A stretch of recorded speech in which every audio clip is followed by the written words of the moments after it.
Okay. All right, cool. I like how we got to talk a little bit about animals because I guess I'm an extension of your speech. But another personal story as a kid, I also like watching all those animal shows. A lot of kids, I don't know what you guys like watching, like Saturday mornings. They like watching shows like Dragon Ball Z or something like Pokemon. Like you wake up early in the morning, not for school, or like you don't wake up early for school, but you wake up early to watch those shows.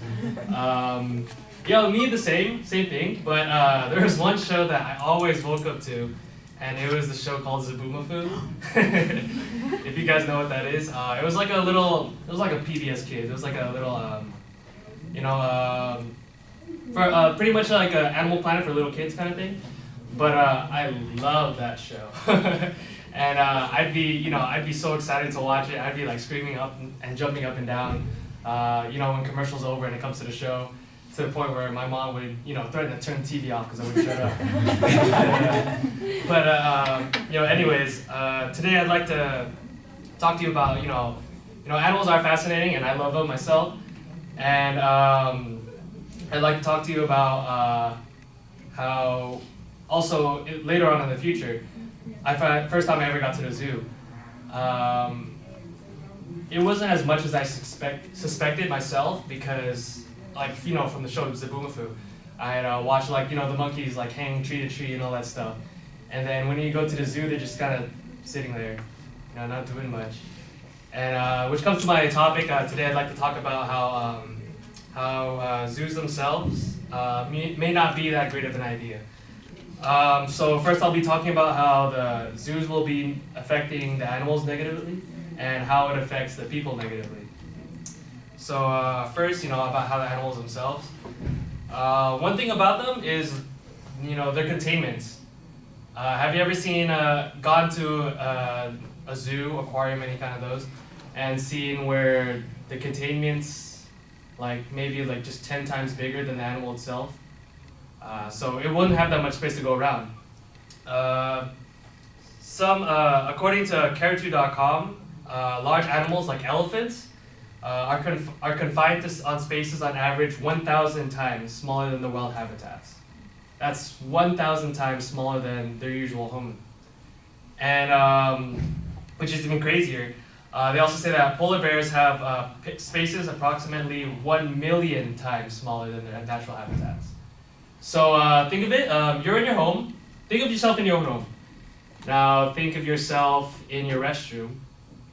And then now think of yourself getting in the bathtub, and that's your new home. So basically, that's the comparison, the ratio of comparison of how little their new confinements may be. It kind of reminds me of the movie, you guys know Madagascar? The animals, they try to escape the zoo to get to the wild because they see their confinements are very suitable. The zebra's on a treadmill instead of the zebra goes on a treadmill instead of and he keeps imagining actually running in the wild kind of thing.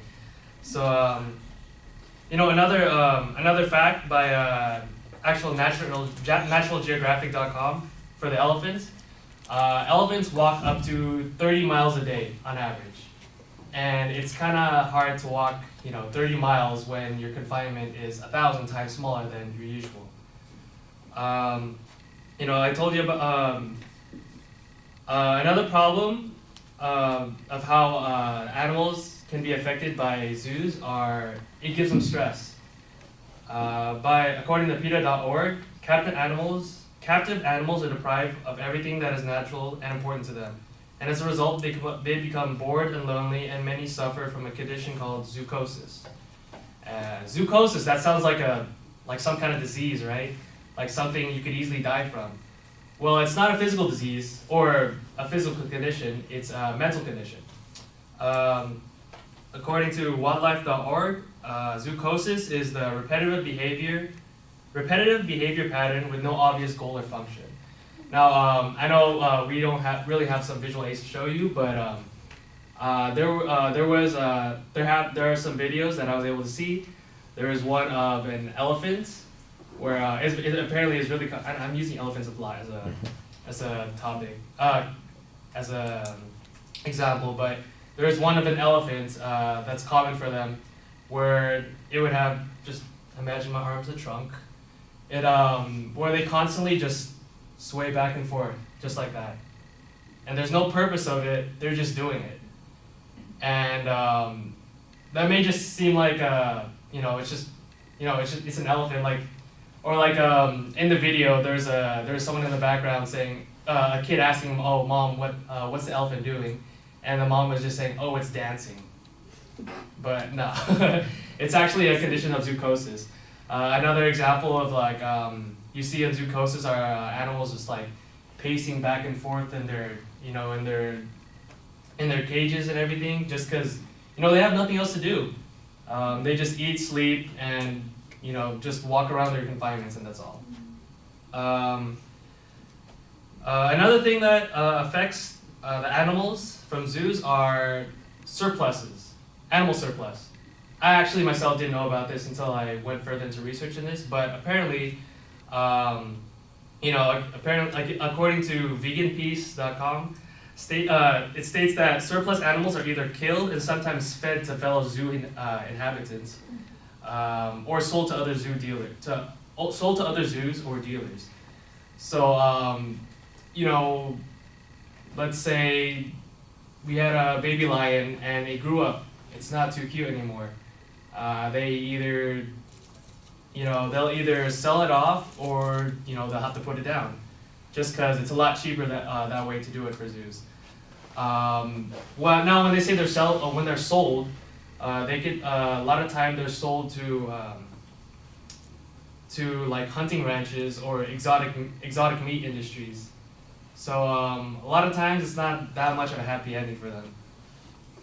Now that I've told you guys about how the animals themselves are being affected, now I'll tell you about how it's affected us as people. There have been many attacks of contained animals on people in zoos. A well-known example is an orca named Tilikum from SeaWorld. Yeah. If you guys have watched like the show Blackfish, the documentary, Tilikum is a huge example that everyone uses as, and Tilikum is responsible for 2 deaths of his trainers, both of being pulled down underwater and shaken vigorously in the mouth. And that happened in 2010, and from an article according to New York Daily Times. Another attack that was shown and documented, not documented but recorded, was an attack in 1997 in Texas by an elephant. According to National Geographic, the trainer was trying to move the elephant from one container to another, and the elephant, crushed the trainer, which that sucks because an elephant's pretty heavy. And another example was of a lowland gorilla named Jabari. Its enclosure was a deep ditch with a 16-foot concave walls surrounding it. Apparently there were some kids taunting the gorilla itself, and somehow it scaled the 16-foot wall and got out of the enclosure and attacked some people. And at one point, the gorilla even had like a kid his head in his mouth gnawing on him. And no people, there were no deaths except Jabari the gorilla itself. But yeah, it comes to show that having these animals in confinement doesn't just affect them but us ourselves. And to conclude this, all these facts show how how negative these can be for the animals and us.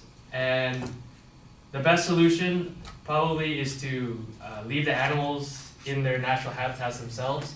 It's amazing, me myself, I love, seeing the animals in person, but it's a lot better to see them in their natural habitat, where you see them in a more natural state. And, ways of seeing them in their natural state, going to national parks, Yosemite, go scuba diving, like Great Barrier Reef. I know, it's like it's not like the cheapest thing in the world compared to going to the zoo, but it's a more safe environment for them and for us ourselves. And ultimately, animals don't belong in cages or behind concrete walls. And no matter how brightly the walls are in the enclosures are painted, or how large the cage is, the zoo environment cannot compare to the animal's wild habitat. Thank you.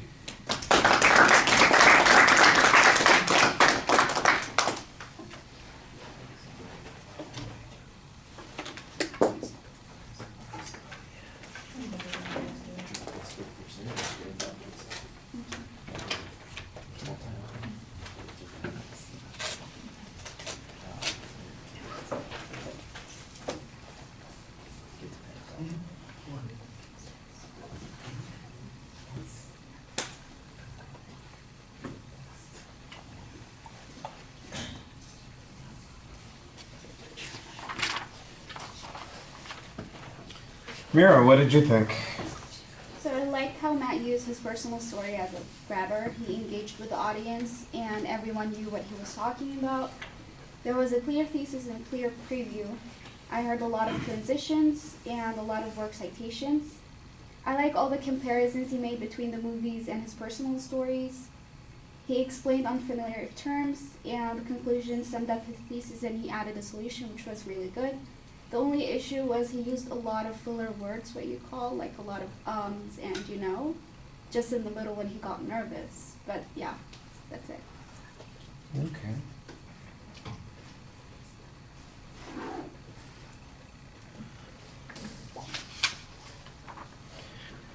I'd agree with most of what you said there. I thought that there was a nice opening.